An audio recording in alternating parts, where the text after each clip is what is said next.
I appreciate the opportunity to participate in this symposium, and I really wish circumstances would have allowed me to have attended yesterday. I happen to be in Utah right now. I'm assisting with the care of my aging parents. It's humbling to speak to this group whose individual and collective knowledge of the work of Maynard Dixon is so much greater than my own. But I am grateful for the opportunity to revisit the wonderful collection at the BYU Museum of Art, both the paintings of Maynard Dixon's and photographs created by individuals who observed the American West 50 or more years later than Dixon. I have a long-standing interest in the human impulse to collect, organize, and interpret, or assign meaning to the objects around them. I delight in the cognitive alchemy that can take place in a gallery or museum as you move and encounter a succession of images that may or may not be related, and yet together they seem to give an expansive experience, a sense maybe not so much of wonderment, but of enlargement, and sometimes it helps you come to new realizations about the world and topics. I hope today to kind of recreate that cognitive alchemy. We're going to look at a succession of images. First, taking a look at a few of Dixon's, and then we'll look at photographs that came into the collection that I think respond really well to Dixon, or they follow in the legacy of the American landscape for which Dixon played a role. For 14 years, I had the stewardship over the photography collection at BYU, and part of that stewardship included determining the core focus for the collecting strategy, something that would both enhance the museum's collections and also extend its reach. I chose to focus on the work that was part of or influenced by the new topographic movement within landscape photography. New topographics, some of you may know, others may not. I will define it. It was a term coined in 1975 by William Jenkins to describe the aesthetic and conceptual approach utilized by landscape photographers who were documenting built and natural landscapes in America, often capturing the tension between natural scenery and the mundane structures of post-war America.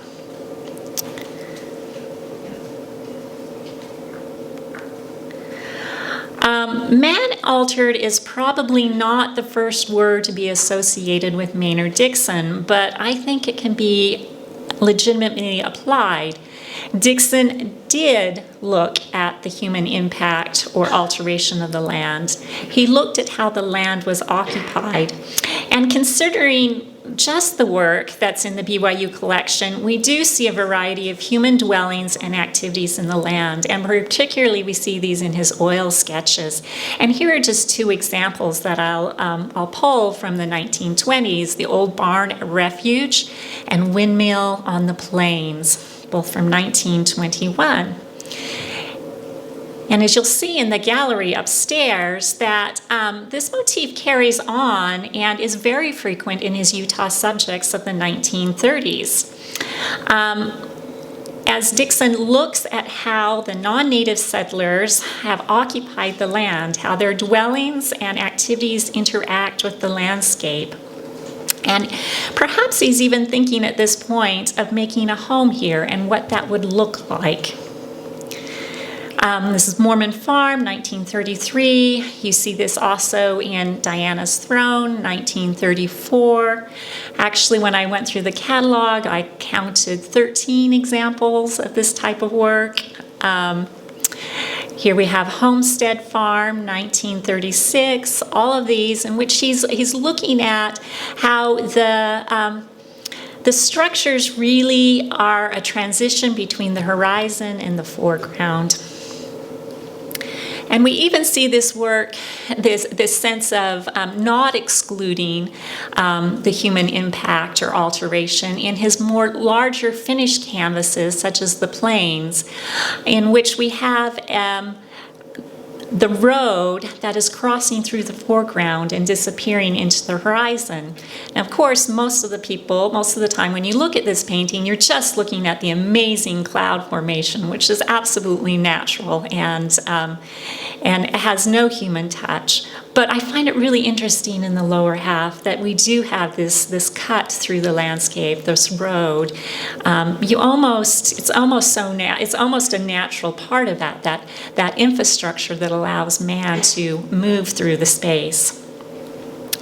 And then I'm going to call attention to, this is a painting I might have, when I was at the museum, might have dismissed. It wasn't quite, for me, as brilliant as some of the other pieces in the collection. But coming back, this is the one that really caught my attention, this idea of being immersed in the landscape, both the viewer and the painter, where you are standing on the road, looking at the shadow made by the trees, the fragment of the fence, and then again, where the horizon meets the mountains, you have nestled there the structures of a farm.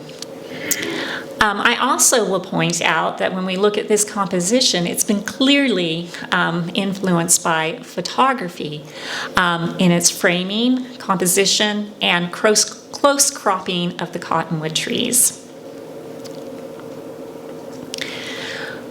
I think a great point or a great bridge for us to take when we're considering moving a painting to photography is to look at Dorothea Lange in the Three Mormon Towns series. The museum has 22 photographs from this series in its collection. Of course, Dixon and Lange were together in southern Utah during the summer of 1933, and Lange's interest in the Mormon communities of the region persisted over the next 20 years, culminating in the photo essay that she undertook in collaboration with Ansel Adams for Life magazine in 1953. Although it is much more typical of Lange to go in deep and examine the details of her subjects, often selecting iconic objects or people or parts of objects or people to represent the whole, there are images in which she pulls back and I think brings a little bit of Maynard Dixon into the photographs. Of course, I think this is the most evident one, the open road, desert Utah.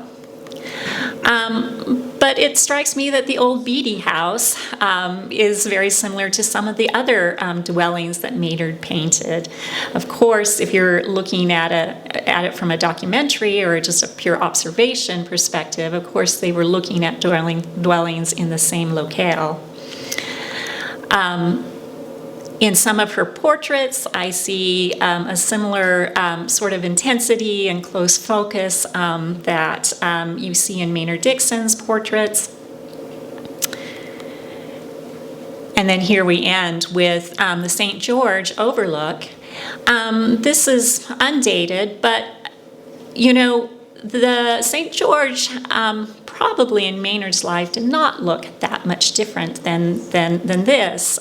Even if this was taken in 1953, 10 years earlier, the valley might have looked very similar. The thrust of Lange's series is that change is occurring in a formerly isolated region of the West. Now, to identify change, you need at least 2 points of data. The photographs that come out of the new topographic movement point not only to the moment in which the image was created, but also reference the history of the subject, the land as it was thought about and imaged over the previous century. I have grouped the work from the BYU photo collection in 3 categories that we'll consider briefly, and I'm emphasizing briefly: the engineered and industrial West, the military and nuclear West, and the suburban West. Included in the MOA collection, but not part of my presentation today, is the Rephotographed West with work by Mark Klett and the Rephotographic Survey Project. In the engineered and industrial West, when I think of the engineered West, I think of the infrastructure that was put in place to make human occupation more efficient, easier, more comfortable, more prosperous, such as a bridge spanning a great chasm. This is done by Craig Law, former professor of photography at Utah State. Craig Law, as a professor, mentored a significant number of photographers, and in the 1980s and 90s, I was really struck by the quality of a number of practitioners that were coming out of the graduate program. They all, similar to their mentor, were highly skilled craftsmen. Many had interest in historic processes and creating gorgeous prints, and they shared a passion for the land, and were very interested in looking at both recent and historic alterations. Here is another sort of familiar, and I think we will get a sense of this, or rather you will, this spring when the snow runoff comes, that for many years our reservoirs and basins have been receding and very dry, and I think they will fill up this summer. But here's another example of the engineered West, in which you were to consider the photographs individually. You might just think, oh, this is a very nice landscape, and it actually is a really super gorgeous print, both of them. But together with the title, you get the understanding that this is about controlling, altering, harnessing the resources that are here in the West. We have Foster Reservoir Spring, 1989, and about 18 months later in the fall, you have that reservoir drained, and the landscape looks very different. Also in the collection are two of Law's students that in particular caught my attention. That is Chris Dunker and Kimberly Anderson. Chris Dunker began photographing the evidence of mining, railroad, and industry in the West during his adolescence in California. Two bodies of his work are part of the museum's collection. In the modern ruins of the West, he makes a myth of the industry and infrastructure that I talk about, the engineering of the 19th century. He notes the conquering of the land, the harnessing of its resources, and he's also pondering the fading of its triumphs by locating and photographing remnants of 19th century industry. He chose to capture these images on calotype, which is a less expensive, but more expressive, and coincidentally, temperamental cousin of platinum and palladium prints that gained popularity at the end of the 19th century. And here we're looking at photographs from Grace, Idaho, in which, the thrust of what he's looking at is this large canal, or that's not the word I'm looking for, tunnel, water tunnel, that is crossing the landscape. Is this a pointer? Yeah. Yes. I don't know if I can come over here. At the very top of the circle. The very top of the circle. Okay, yeah. That's what I'm talking about, right there. And of course, you get the wonderful power lines that dot the western sky. You have to actively choose not to look at. And then near Rabbit Springs, we get some sort of, holding container or cistern. But again, we have it placed in a really dramatic landscape with this wonderful cloud formation.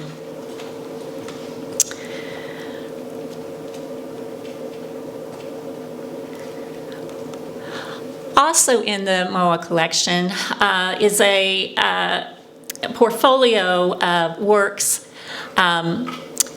attempting to cover what was once the previous Geneva Steel production facility. While modern ruins of the West trace the industrial artifacts through obscure locations, Geneva Steel series captures an industrial complex in the heart of the Mountain West. Once hailed as a magnificent machine in the garden, Geneva Steel became emblematic of the demise of American industrial might when it closed its operations permanently in 2004 and began to be systematically dismantled over the next 3 years. Dunker photographed the facility throughout its demolition.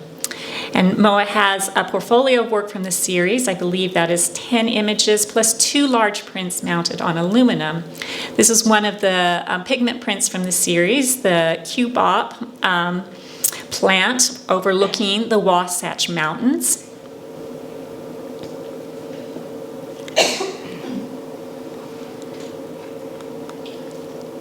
Similarly, when we look at the work of Kimberly Anderson, a person who also, as a young person, began photographing the vast terrain and ecosystems of the Great Salt Lake for over 20 years. And in 2013, the museum commissioned a portfolio of 13 images that attempted to highlight the history of human involvement with the lake, its colonization, transportation, industry, and recreation.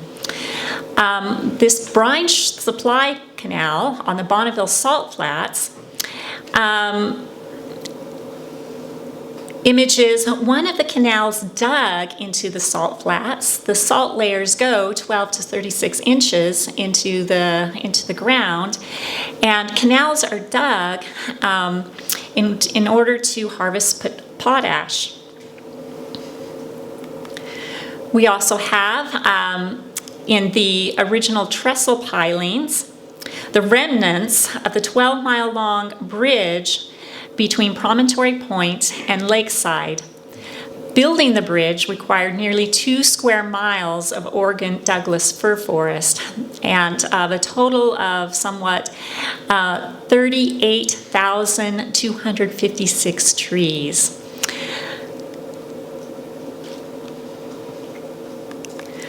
Also, just for fun, although Roger Minnick did not come out of Utah State, I have to include his work recognizing car culture and the engineering feat of the interstate highway. The museum has 2 photographs by the California photographer taken in 1976 that identify how the majority of Americans experience the land on a daily basis, that is, through the windshield of an automobile.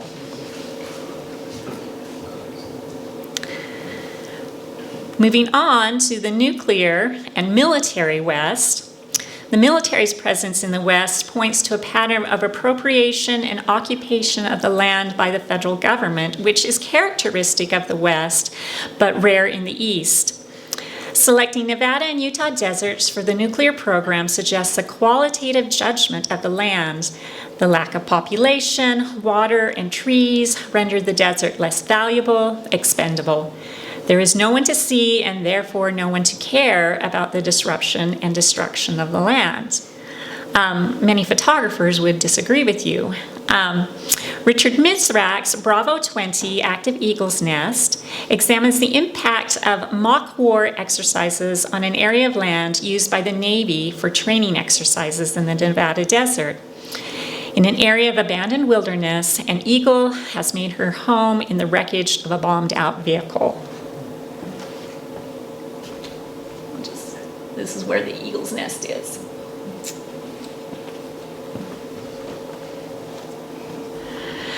Active Eagle's Nest is one of 3 photographs from Mizrak's Desert Canto series from the 1980s. Early in this series, Mizrak examined desert terrain, events, fires, and the flooding of the Salton Sea. He went on to photograph abandoned military installations, the naval bombing range, a carcass pit for dead farm animals, and lakes in the desert.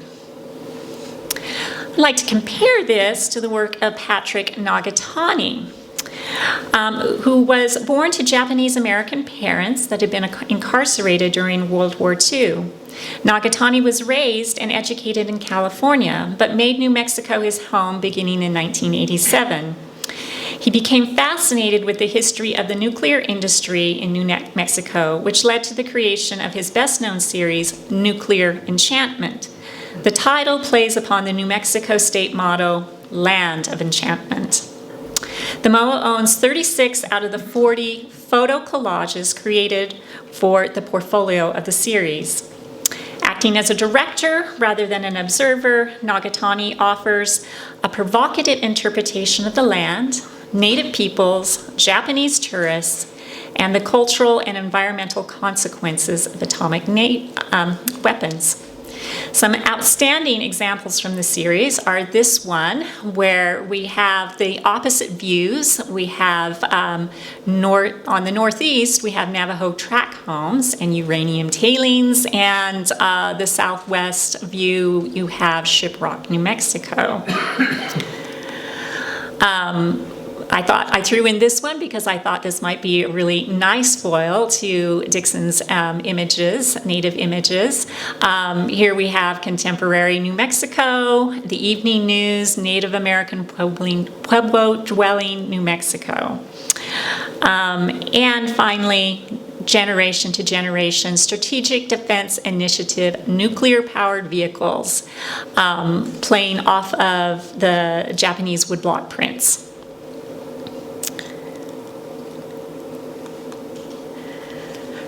We get to the suburban West, and the MOA was fortunate in being able to acquire some of the work of Louis Baltz, who is one of the 10 artists featured in the original New Topographics exhibition at the George Eastman House in 1975. The MOA owns 5 photographs from Baltz's Park City series, Park City number 28 and 29. The series documents the Utah community as it transitions from an alpine farming and mining area to a sprawling suburban resort centered on outdoor recreation.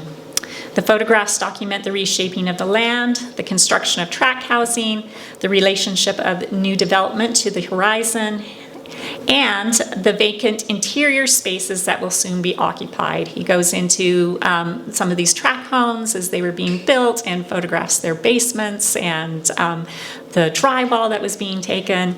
And really kind of, it's an interesting look of a suburbanization of an area that you would not think of as being suburban. I add to this Jeff Browse, originally from San Francisco. Browse has been interested in the highway, in the evolving rural and urban landscapes, and the museum owns the portfolio Best Buy's 15 photographs of the franchised landscape. Franchised landscapes detail everyday places occupied by most Americans, homogenized housing tracts, franchised businesses situated in strip malls, fast food chains, gas stations, hotels. Here we have 2 examples from the portfolio. We have which actually samples from throughout the United States, but we do have some Western images, Colorado from 2006. We have Arizona from 2002. And this is my favorite way to look at the entire series. I tried really hard while I was here to get them installed this way in the gallery. We have a grid of the entire portfolio in the tradition of Bernd and Hillebecker, transforming the individual landscapes into a typology of American landscape. I'd like to end my presentation with the work of Stephen Hagen. The work was acquired by the former MOA curator of contemporary art, Jeff Lamson. Crossing the North American continent in 2003, this is a very large piece, 45 inches by 60 inches, mounted on plexiglass. It is an artifact of a single exposure to film taken over 8 days as the artist drove west from New York City to San Francisco. The camera was mounted on the artist's car, and the artist consistently maintained the vehicle's western orientation at each stop. The resulting image emphasizes the highway, horizon, sky, and constant movement towards an anticipated yet unseen destination. My time today is too short to have delved deeply into any of the images that I've shown. However, I hope that you have been excited by the photographs and can see the potential for further study and dialogue surrounding the individual images, the collection as a whole, and certainly as a thoughtful companion to the paintings of Maynard Dixon. Thank you.